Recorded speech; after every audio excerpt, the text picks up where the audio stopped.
With the checkered flag falling atop the Pocono Mountains, the 7-race, 4-month-long playoffs for the NASCAR Camping World Truck Series begins. 10 drivers will duke it out, hoping to etch their name in the history books. So, who are these 10 drivers? Zane Smith, the regular season champion, is in his third full-time Truck Series season. In a blue oval and a new team in front of Motorsports this year, it's been everything and more for the young phenom. He opened up the season dodging the many bullets that are shot at Daytona, avoided late race chaos to sneak away with the win at Coda, and put an exclamation mark on what seems to be a championship campaign by dominating the race at Kansas Speedway. He's been brutally consistent and fast. Can he finish one spot better than he has the previous 2 seasons? Chandler Smith has improved greatly over some of his early 2021 woes. He's turned into a reliable championship contender, bound to show speed at all sorts of tracks. He collected a statement win at Las Vegas, besting the boss at his home track, and put on an absolute clinic at Pocono. He's racked off several solid finishes to his name, so can he continue the good mojo into the playoffs? Defending series champion Ben Rhodes has had an odd go at the title defense. After the first 6 races, he scored 5 top 5s, one of those being a win at Bristol Dirt. Since then, he's had 0 top 5s and only a couple top 10s to his name. He's more or less collected the stage points to buffer a cushion and bolster him up to 5th, while the finishes have been a struggle. If Rhodes wants to go back-to-back, they're going to have to relight the same match that fanned a flame through the playoffs last year. John Hunter Nemechek came off a bitter loss in a season where he absolutely crushed the competition. Heading into this year, expectations were high. While he started off the year rough, it's been full steam ahead since Coda. With the win at Darlington and some streaks of consistency, Nemechek could strike back and take what he lost last year. Canada's pride and joy in Stuart Friesen broke a nasty 3-year winless streak by winning at the Lone Star State in May. However, since then he's been awfully inconsistent. It seems that for every top 10 or top 5 he collects, a poor finish follows suit. If he's going to seal the deal and have a legitimate shot at the title, he'll have to clean that up. Christian Eckes has been very quiet this 2022 season. You don't talk about him as a pre-race favorite or immediately pick him off the ticker or scoring pile onto someone who might be in contention late in the going. He more or less keeps to himself, stays in his lane while his picker executes well, and when all is said and done, he's usually right in the thick of things. ThorSport produced a winless champion back in 2019, and that season by that winless champion is kind of what Eckes' 2022 season reminds me of right now. Ty Majeski has been the feel-good story of the season. Nobody knew what to expect from the Wisconsin native heading into this year. He was effectively a journeyman driver, bouncing between whatever opportunities came his way, if they did at all. But through the late nights filled with hard work, pain, and perseverance, he proved that there's talent in him after all. He's been awfully consistent for a driver who hasn't won this year. But fret not, because ThorSport knows a thing or two about bidding a championship campaign, regardless of whether they've won or not. They wondered when Daniel Hemrick would win, and he did. They wondered when Tyler Reddick would win, and he did. Now we wait to see the day when Carson Hocevar towers over his truck in celebration. You can pick out the stats and say that Hocevar is having an okay season.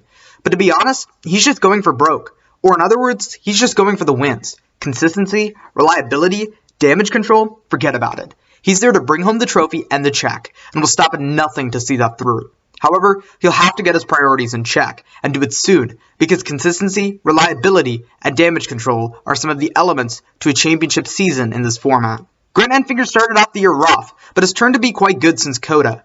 It's not the year GMS, Enfinger, or any of the fans expected. No, we all expected better. But considering it's a highly competitive field, you gotta take your wins where you can. And from the beginning of the season where there was worry they'd miss the playoffs, to now, I'd say they ought to feel pretty good about themselves moving forward. They can really only go up from here. And then we get to Duke and Rhonda Thorson's gift that keeps on giving, no matter how much rust you put on this old bird's wings. Matt Crafton, as consistent and rock solid as ever, just narrowly gets into the playoffs. It's been an uncharacteristically poor season for the 3-time Truck Series champion, with top 5s and top 10s sparse throughout the year. But hey, they said the same thing in 2019. Maybe title number 4 is closer than we think. But what would the playoffs be if the said drivers didn't have tracks to compete on? The Truck Series season this year has been very unpredictable, and it's really because of one thing: schedule diversity.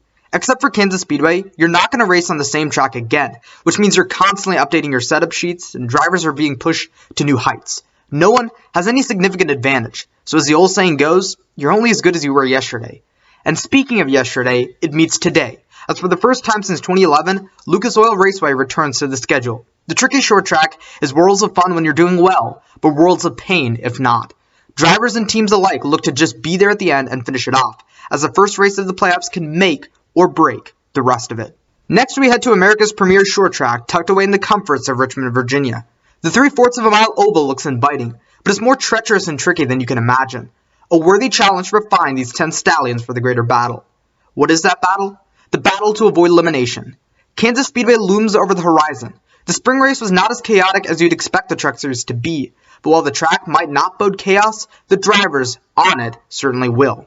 The perfect place to differentiate between the 8 contenders and the 2 pretenders. Thunder Valley has the most fast-paced, high-energy short track in America in Bristol Motor Speedway. Tempers will surely flare, while controversies and calamity will be prevalent throughout the field. It'll set ourselves up for the most unpredictable round of these playoffs. And speaking of unpredictability, let's talk about Talladega Superspeedway. The drivers will be thrust into a hat like 8 marbles, shaken up with 4 coming out of it, feeling slightly more confident than the 4 in it. Homestead Miami's progressive banking is a head-scratcher for lots of drivers and teams. The higher you go, the faster you go, so the bolder and more adventurous you're willing to be, the farther you'll go. This is a true hallmark of a champion in NASCAR. Eyes closed going for a gap, eyes open dealing with the consequences later. So after this, 4 drivers will battle it out at Phoenix Raceway. By this time, they would have dealt through tumultuous chaos, besting 4 drivers to beat an exclusive club that will duke it out for the championship.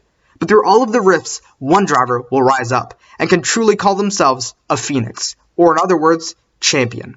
So, on to my predictions. As much as I hate to say it, I believe Matt Crafton will be a first-round exit this year.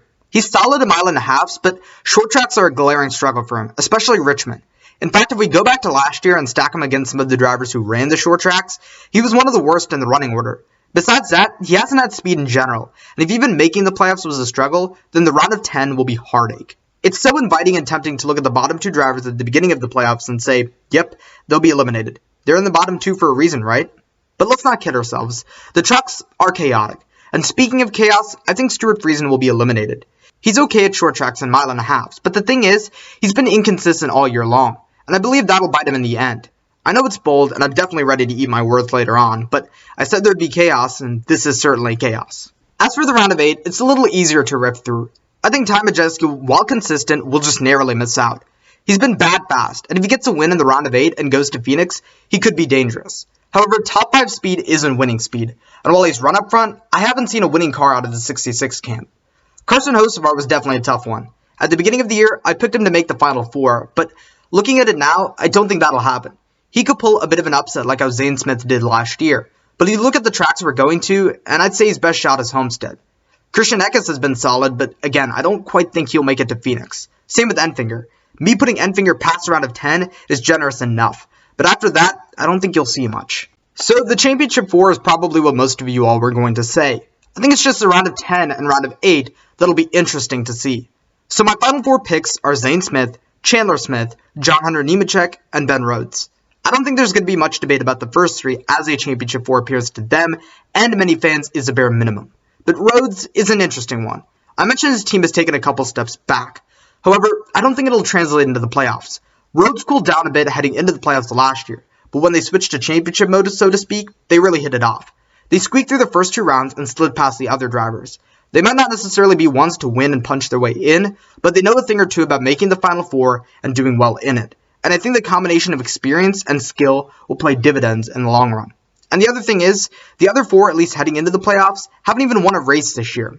The 99 team knows how to win, knows how to get the job done, and I see no reason why they shouldn't make the Final 4. So, from 4th to 1st, let's talk about who will do well and who won't. I think John Hunter Nemechek will finish it out in 4th. Nemechek struggled at a similar track to Phoenix and Gateway earlier this year. His KBM teammate Corey Heim won, and Chandler Smith probably had the best car that day, but Nemechek was nowhere to be found. Last year, he completely bottled the entire Phoenix race. The flat, oblong, tricky short tracks are Nemechek's Achilles heel, and the unfortunate part for him is they are the most important ones. In 3rd, we have Ben Rhodes. Rhodes almost won the Phoenix race last year, and runs solid at the flatter short tracks. I don't think he'll be in the thick of things, but he'll be far from out of it. I say he runs a solid clean race, maybe leads a couple laps, and winds up 3rd in his title defense. He's solid at these tracks, but a solid driver doesn't usually win a title. So I think it will be a battle of the Smiths. Chandler Smith won at Phoenix last year, nearly won Gateway this year, so I see no reason as to why he couldn't take the whole thing for himself. These tracks are his bread and butter, and he knows the ins and outs of Phoenix. Unfortunately, I think experience will prevail, so I think he'll end up 2nd at the end of the day. So your 2022 NASCAR Camping World Truck Series champion, at least in my predictions, will be Zane Smith. I know, a bit anticlimactic, and probably a bit risky considering the regular season champion has only won the title once under this current stage racing playoff format, and that was in 2017 with Christopher Bell. However, I don't see why Zane can't do it this year. It seems that 38 car has no weaknesses, as they run well at just about every place you put that truck on. They'll definitely be dangerous at Phoenix. And may I remind you, his last 2 finishes at the track are second. His last 2 points finishes are second. You talk about deadly combinations, well, he has one. Speed, experience, he has no teammates to tend to, no manufacturer teammates to worry about roughing up. All of the cards are in Zane's hand this season. And one last thing, he has a 35-point buffer heading into the round of 10. To put that into perspective, that's like winning 7 races with no stage wins. He'll basically ride it out for the round of 10, try and avoid chaos in the round of 8, while his team will work those several months out, effectively using the playoffs as a testing session to hit the ground running for Phoenix.